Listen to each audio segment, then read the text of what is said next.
In this video, I'm going to show you exactly why this e-bike is one of the best values on the market today. It's all-wheel drive with an enormous amount of power and torque, a super long-range battery, and it folds. All at an incredibly low price from a brand known for excellent quality, customer service, and support. This is an extreme close-up review of the EUYBike K6 Pro Max all-wheel drive, dual motor, folding e-bike.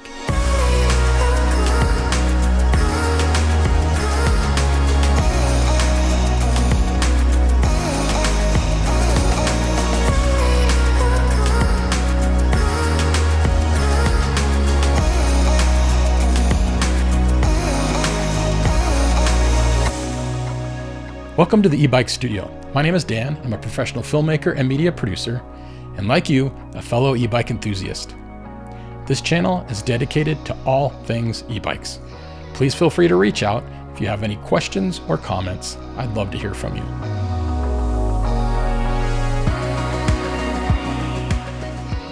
Let's start with the core features that make this e-bike incredibly unique. First are the dual 52-volt geared hub motors. When combined in all-wheel drive mode, they peak at 3,000 watts and 192 newton meters of torque, giving the K6 Pro Max an exceptional amount of power and hill climbing capabilities. It also has a 52-volt 30 amp hour battery that's 1,560 watt hours of stored energy, which can give you over 80 miles of range when using pedal assist. Again, more power than most e-bikes on the market today, and the fact that it's centrally located in the down tube makes for better weight distribution, protection from the elements, and a more polished look. It can reach a top speed of 32 miles an hour when in all-wheel drive mode.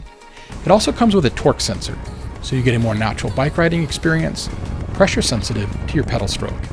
But probably the most unique feature is that it folds in half in a very unconventional way. And you get all of this for under $1,500 at the time of this recording. That's an incredible deal and currently the best value in its class. Let's dive in and take a closer look and discover all the features the EUYBike K6 Pro Max has to offer. Starting with the folding design, located in the center of the bike is a cylinder-style swing hinge that spins and allows for the e-bike to be folded. A locking screw is located at the bottom of the hinge and is tightened by hand. In order to release the lock and fold the bike, the screw has to be completely loosened to the open position. There is a latch that holds the bike closed until this happens, so not to open accidentally while riding. In fact, I'm not sure it would even open while riding just by the nature of the frame design, but you definitely don't want to take that risk. So make sure to double check on it before each ride. Folding the e-bike is pretty straightforward. With it powered off, loosen the lock screw, then swing the front around into the folded position. There's a small frame stand below the hinge that allows you to rest the frame on the ground. To unfold it, just do the reverse.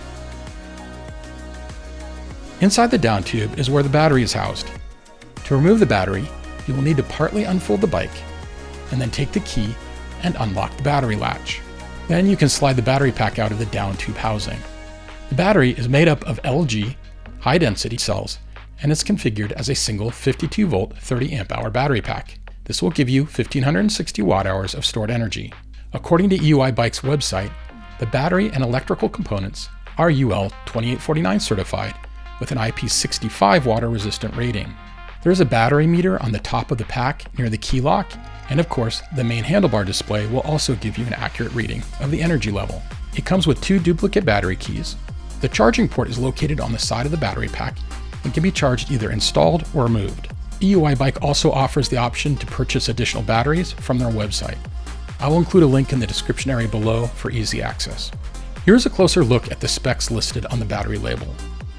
With the battery installed, the port on the side of the down tube is used for charging and is easily accessible. It has a little plastic swing protector that helps keep dust and moisture out during operation. The 3 amp battery charger will charge the battery from empty to full in about 10 hours. Next is the front wheel. As part of the all-wheel drive system, there is a 52-volt 1,000 watt nominal geared hub motor, and in peak demand situations, it will peak closer to 1,500 watts. This equates to about 96 newton meters of torque per motor. Unlike a car, since the weight of the e-bike is mostly in the center and rear of the frame, there is no real advantage to using the front motor by itself. It's really best utilized in all-wheel drive mode for climbing steep terrain. The front brake is a Tektro hydraulic 2-piston caliper system with a 180mm rotor. The front axle attaches with a locking axle mount and 18mm axle nuts. It does have an open dropout, but with the two 5mm locking screws, it securely locks the axle to the fork with the axle nut and should not spin. The tires are Kenda Crusade brand and are 20x4-inch fat tires with multi-purpose tread. I have found these tires work great off-road and are also solid on hard surfaces. They can be a bit noisy. You can inflate them from 5 to 30 psi depending on your riding preferences. Last little note to mention about the hub motor is the cable can be zip tied to the fork. As an e-bike owner, you will need lots of zip ties. This is the way I secured it. Just make sure the cable is not interfering with the hub or axle, and there's enough slack for the wheel to rotate freely. Next, the front wheel attaches to a suspension fork with about 100mm of travel. It is spring-loaded with a single compression adjustment setting. There's no rebound setting. Since it's a crown-style fork, it has more of a limited range of motion or turning radius. Above the wheel and attached to the fork is an adjustable plastic fender and a large and bright motorcycle-style headlight. The headlight is operated by the remote controller on the handlebars. It has a daylight running mode that is always on, and then the main LED bulb can be turned on or off from a dedicated button on the remote. The stem and headset attach to the frame and allow for adjustments to the angle of the handlebars. The stem clamps utilize four 4mm clamp bolts. When you fold the bike, if you want to lower the handlebars for a more compact footprint, you'll have to loosen these bolts each time. There is no quick release system for folding the handlebars. The handlebars are a BMX 2-tier style, and like mentioned, can be angled for your comfort and preference. The width is 42 inches from edge to edge. The grips are made from rubber with a rounded, textured design. On the right side is a half-twist throttle, which is connected to the grip and cannot be separated. Continuing on the right side is the rear brake lever. Again, the entire braking system is made by Tektro and is a hydraulic system, with the mineral oil reservoir attached to this lever. If you ever need to bleed the brakes, this is where you add the mineral oil for the rear brake. The lever also has an adjustment screw, so you can modify the distance from the lever to the handlebar. I usually have to do this as my brake pads start to wear down, but this should just be a small adjustment. If the lever drastically loses pressure, it most likely is a problem with the brake line or calipers, possibly a hydraulic leak or air bubbles in the brake line. I plan to make videos on brake repair in the future, so make sure to subscribe so you don't miss out on those videos. Next to the right brake lever is the Shimano 8-speed gear shifter. You use the lower thumb lever to shift up, and in the rear, the index finger lever to shift down. A simple press of either lever will move the chain one gear at a time. Moving over to the left side of the handlebar is a full rubber grip and the front brake lever and hydraulic reservoir. Next is the horn button, which is quite loud and obtrusive. You might consider adding a simple bell to the handlebar, so you have the option of a more pleasant alert sound for passing somebody walking or overtaking a bicyclist. I've included a link to Amazon in the description. They are super cheap and easy to install. The last item on the left side is the remote controller. This is where you power the e-bike on and off, adjust your power assist settings, control your headlight, and modify the display and system settings. Finally, in the center of your handlebar is the main color display. The display is a 4-inch by 2.5-inch vertical color screen designed to be used in daylight, so it's good and bright. I found it to be easily readable while in direct sunlight and large enough to read and interact with while riding. It shows you all of your most important control settings and allows for some customization. Let's take a closer look. Once you power on the e-bike, the display will show you the default riding layout. At the top is a color battery indication bar. Each of the bars represent an amount of volts remaining for use from the battery pack. There's actually an advanced setting to adjust how much each bar represents, but as it is shipped, they are set to about 10% each. Unfortunately, there's no option to show the remaining percentage or voltage. You are stuck with just the bar readout. Below this is a small number, which represents the pedal assist level. This can be 0 to 3 or 0 to 5, depending on how you have it set in the advanced settings. It ships with 0 to 5 as the default. 0 is no assist, and then 1 is the lowest and 5 is the max. The larger number in the middle is the speed indicator and can be set to either miles per hour or kilometers per hour. Since I'm in the US, it was initially set to miles per hour, but this is a setting that can be easily changed. Below that is the trip odometer, and you can reset it by going into the primary settings control.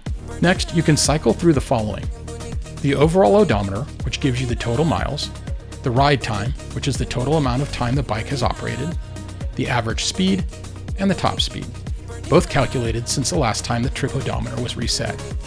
The controller is the main computer or CPU of the e-bike. It handles distributing all the power from the battery to the motors. It's located below the crank arm on the chainstay portion of the frame. It's covered with a small metal enclosure. I have it removed so you can see what it looks like. It appears that both motors connect to this single unit. The label on the controller shows the battery voltage as 48 volts, the current limit at 30 amps, and the cutoff voltage at 39 volts. It has been optimized to accommodate both the 52-volt motors and the 52-volt battery pack. Next, the drivetrain. The K6 Pro Max has an intuitive torque sensor rather than the common cadence sensor seen on most other e-bikes at this price point. The strengths of a torque sensor is that it amplifies the input of your pedaling efforts. Pedal hard and you get maximum boost. Reduce the intensity and the power is reduced to match the input. Basically, no more ghost pedaling, just a natural feeling ride experience. Torque sensors are also more efficient than cadence sensors because the power provided is based on how hard you're actually pedaling and updates in real time. This efficiency usually means matching your natural rhythm to conserve battery life and extend range. The chain ring size is 46T with an outer single chain guard, and the crank arms are 150 millimeters in length. The pedals are metal and fold. The unusual chainstay is in an inverted V shape to help amplify the effects of the rear suspension. The rear wheel has the same 52-volt, 1000-watt nominal geared hub motor that peaks at 1500 watts and the same 96 Nm of torque as the front motor. They are identical. So when in all-wheel drive mode, you achieve the coveted 3000 watts peak power and 192 Nm of torque. The freewheel cassette has 8 gears, and the derailleur is the Shimano Atlas. There is also a derailleur guard that attaches to the axle as well to help protect the derailleur when folded and laid on its side. The same Tektro 2-piston brake caliper and 180mm rotor completes the drivetrain components. It also has the same Kenda Crusade 20" by 4" fat tires. The rear dropout is slightly different than the front fork, whereas it opens from the back rather than the bottom of the frame. Moving up to the rear suspension, there is a rear shock labeled as an HLT 100 and looks to handle about 800 pounds of pressure. The shock does not allow for any adjustments. The saddle is very unique, with a wide butterfly design. It is quite comfortable and adds to the softness of the ride. You can enhance the suspension even more by adding a suspension seat post, like this USS model from Safeword, link in the description. The seat post diameter is 33.9 millimeters and the length is 365 millimeters. There is also a rear safety light attached under the saddle that operates independently using its own battery. There is a small button under the light to manually turn it on and off. The rear rack is designed to mount different types of cargo accessories. The rack dimensions are 6.5 inches wide by 11.5 inches long. Attached below the rack is a rear plastic fender, and there is a rear tail light attached to the back of the rack. This is activated when the front headlight is turned on. The brakes also trigger a separate section to light up when they are applied. Another advantage of this e-bike is its weight. Dual motor long-range e-bikes are not light. The extra motor and larger battery pack add a significant amount of extra weight. In fact, most are at least 150 pounds or more when you include the battery. The total combined weight, including the battery of the K6 Pro Max, is 101 pounds, or about 50% lighter than a comparable all-wheel drive e-bike. Looking at the frame design, the overall length of the e-bike from tire to tire is 6 feet 2 inches. The distance from the ground to the handlebars is 46 inches. The distance from the ground to the step-over section of the frame is 28 inches. The seat height is 34 inches from the ground at its lowest point and 41 inches at its highest. And the rack is 26 inches from the ground. So there it is, the EUYBike K6 Pro Max all-wheel drive dual motor e-bike. It folds, has a combined 3000 watts of peak power, 192 Nm of torque, 52 volt 30 amp hour battery that gives you 1560 watt hours of battery energy, and a range of over 80 miles using pedal assist. It has a torque sensor and a top speed of 32 miles an hour. I hope you would agree, this is currently one of the best values in an e-bike on the market today. If this video helped you in any way, please take a moment to hit that like button. It really helps drive traffic and grades me on the quality and effectiveness of this content. Also, if you want to receive more videos like this, please consider subscribing. I will be creating many more videos in the near future that I think you will appreciate. Also, use that share button to send this video to fellow e-bikers, and by all means, comment below or send me a direct message. I would love to hear from you. Again, utilize the links in the description area. It should save you a few bucks, and it will help support me in continuing to create content like this in the future. Thanks again for watching.